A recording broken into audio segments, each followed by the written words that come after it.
Pri polohovaní bábätka často uvádzame, že ho polohujeme na všetky 4 strany. Teraz si ukážeme, čo to presne znamená.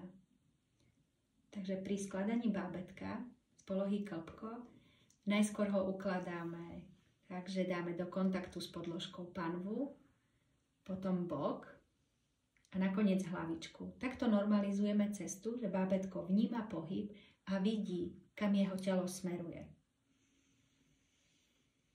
Keď je na boku, naša ruka môže byť v oblasti panvy.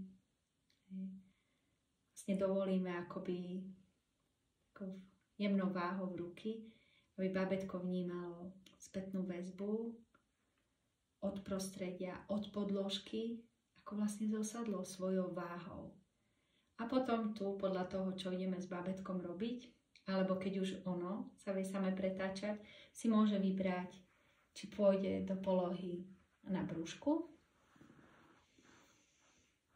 alebo či z polohy na boku sa ono chce, alebo my si ho ideme prebálovať, si ho pretočíme na chrbátik.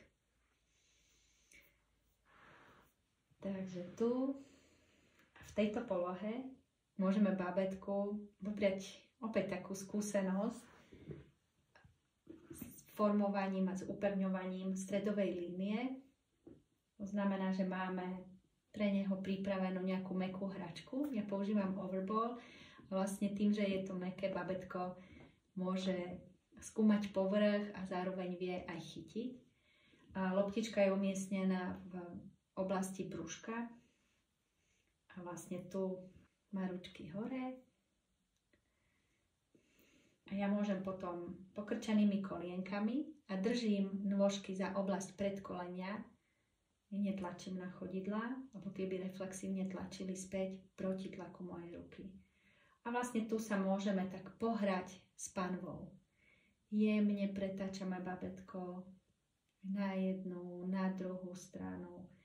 Takže vlastne budujeme akoby také vnímanie stredu tela. Orientované sú tu zmysly bábätka, vidím na ňo, ahoj, kukuk, môžeme sa trošku pohrať a zároveň táto pozícia, hej, kolienka k strede tela, čiže je to to isté ako poloha klbko, keď ho držím na rukách, teraz máme polohu klbko v ľahu a vieme potom túto polohu využiť a môžeme bábätko pretočiť a opäť pomôžeme mu, alebo sa už vie možno pretočiť samé, môžeme takto, tak ako držím tie kolienka, tak vlastne pretáčam si ho do strany. Dovolujem mu, aby si pohyb rúčkami a oporu už zorganizovalo samé.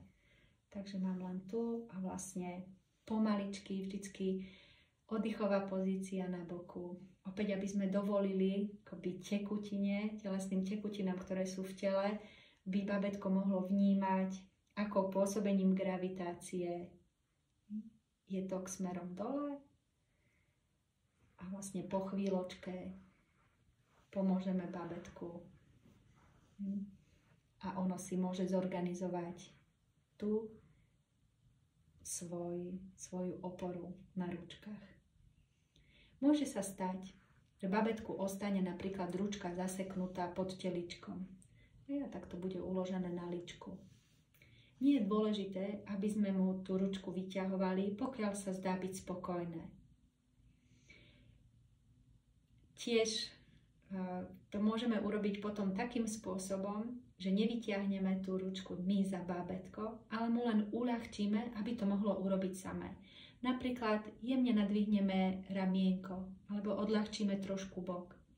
A vlastne tým, že my tú váhu akoby tela bábätka pomôžeme trošku nadvihnúť, ono samé má potom príležitosť a tú ručku si môže upraviť, pokiaľ chce. Môže si ho dať do tej pozície. Takže nerobíme ten pohyb my za bábätko, ale dovolujeme bábätku, aby si pohyb svojho tela zorganizovalo samé.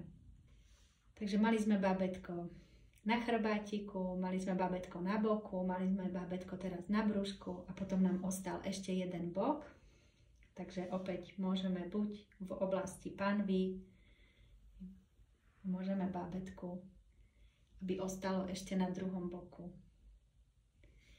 A vlastne opäť akoby tá opora ide do oblasti klbíkov.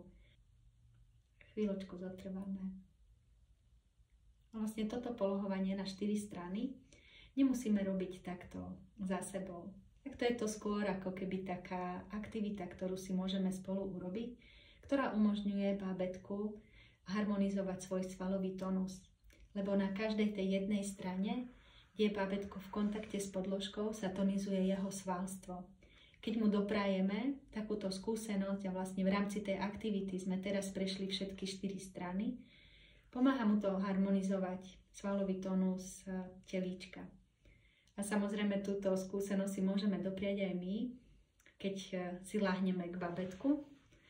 A vlastne rovnako ako ono, tak aj my môžeme svoje telo spolu s ním vlastne byť v tej polohe. Môžeme sa tu hrať. Tiež môžeme to akoby skúmať, že čo sa deje. A na chvíľočku vnímať v svojom tele, ako cítime, ako tie telesné tekutiny. Pôsobením gravitácie. Vnímame vnútorné orgány, ako je ten tok energie smerom dole.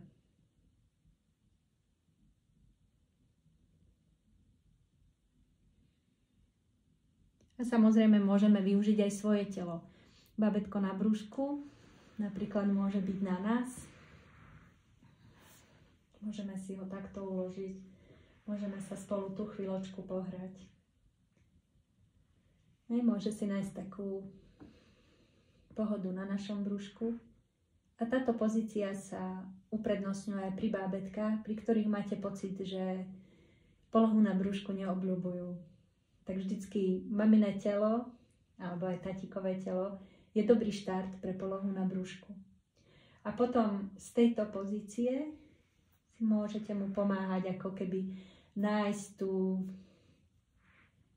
ten prechod, najskôr takto, dole kolienkami, potom zase cez bok a možno potom tým, že aj vy ste vlastne dole, vedľa neho, tak sa vám podarí ako keby tá pozícia na brúšku bude pre bábätko tolerovateľnejšia a bude mu s vami tam pohodlnejšie, bo sa môže na vás pozerať. Je to také spoločné zdieľanie tej skúsenosti.